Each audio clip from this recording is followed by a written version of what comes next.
Saudara-saudari yang terkasih, jumpa lagi dalam Pelita Hati hari ini, Sabtu tanggal 27 Maret 2021, hari biasa dalam pekan kelima Prapaskah.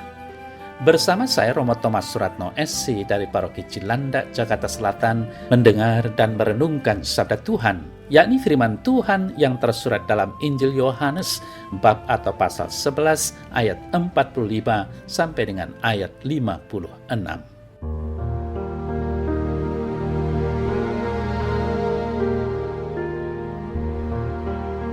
Banyak di antara orang-orang Yahudi yang datang melawat Maria dan yang menyaksikan sendiri apa yang telah dibuat Yesus percaya kepadanya.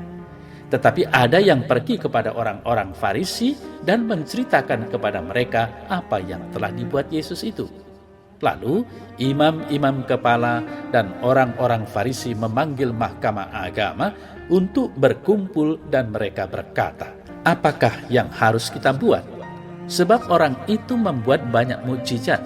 Apabila kita biarkan dia, maka semua orang akan percaya kepadanya dan orang-orang Roma akan datang dan akan merampas tempat suci kita serta bangsa kita."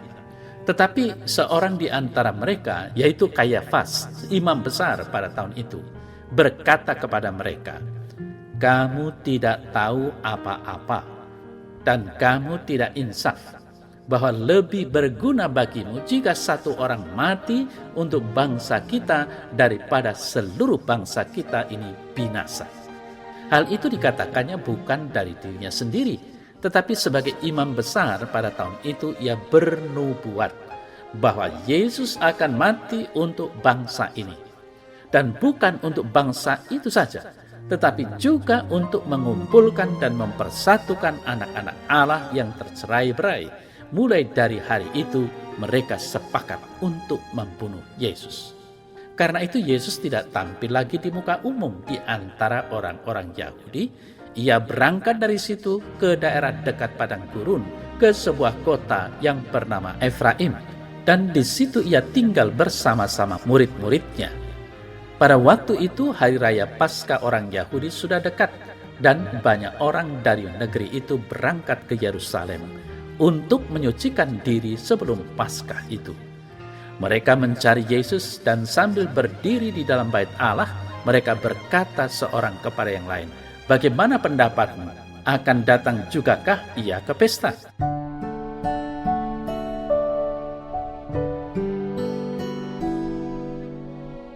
Saudara-saudari yang terkasih, berbagai agama atau adat istiadat mengenal akan ritus korban. Berbagai jenis binatang atau hasil bumi dikorbankan, atau dengan kata yang lebih enak didengar, dipersembahkan kepada yang ilahi demi keselamatan kelompok agama atau adat tersebut. Diyakini bahwa yang dikorbankan atau yang dipersembahkan itu akan membawa berbagai penyakit atau sebab-sebab penderitaan. Hal senada juga kita kenal dalam peperangan dengan adanya pasukan berani mati atau bahkan pasukan bunuh diri. Saudara saya terkasih, apa yang dikatakan oleh Kayafas dalam warta Injil tadi sekilas merupakan langkah bijaksana untuk keselamatan bangsa. Jika ditinjau dari situasi politik, pendapat tersebut memang masuk akal. Yesus dianggap provokator di kalangan rakyat. Jika huru-hara terjadi, tentara Roma pasti akan bertindak. Akibatnya, bisa jadi bait Allah akan dirampok dan seluruh bangsa ditumpas oleh mereka. Saudara-saudari yang terkasih, pertimbangan politis itu menjadi kata kunci yang membulatkan niat para musuh Yesus untuk menangkap dan membunuhnya. Persoalannya, apakah kehadiran Yesus akan mengakibatkan huru-hara? Bukankah ia mengadakan mukjizat demi menggugah iman bangsanya agar semakin mengakui kuasa Allah? Pendapat Kayafas yang bijaksana itu bisa ditafsirkan sebagai suatu ketakutan tanpa dasar yang kuat. Ia mencoba menghalalkan ketakutannya dengan alasan demi keselamatan bangsa. Tidak dapat diingkari bahwa kematian Yesus mempunyai kaitan erat dengan intrik politik, ambisi dan iri hati para penguasa. aneh bahwa alasan yang kemudian dipakai untuk menghukum dia bukan alasan politik tetapi agama. Mereka menuduh Yesus telah menghujat Allah karena memproklamirkan diri sebagai Mesias Raja Yahudi. Saudara-saudara yang terkasih, apa yang harus kita perbuat? Dia, Yesus, membuat mujizat, banyak pengikutnya. Dia dianggap nabi. Kita bisa kehilangan kehormatan diri dan bangsa kita. Bagaimana dengan kita? Apa yang bisa kita buat sesuatu untuk mencegahnya? Saudara saya terkasih, kita harus mengakui bahwa terkadang kita juga masuk dalam ritme dan situasi hidup seperti itu, terperangkap oleh emosi, nafsu, egoisme, kepentingan diri, martabat yang diagungkan, status yang dimuliakan, kuasa yang dibanggakan. Kita tidak dapat melihat kebaikan orang lain, keberhasilan, kesuksesan mereka. Lalu muncul sikap antipati, mengatur siasat dengan mengorbankan seseorang, dengan memotong jalan hidup orang lain, dan sebagainya.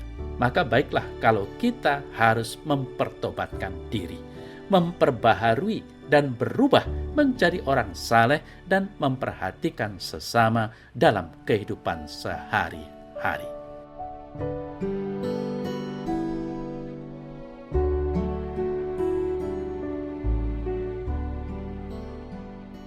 Dalam nama Bapa dan Putra dan Roh Kudus. Amin.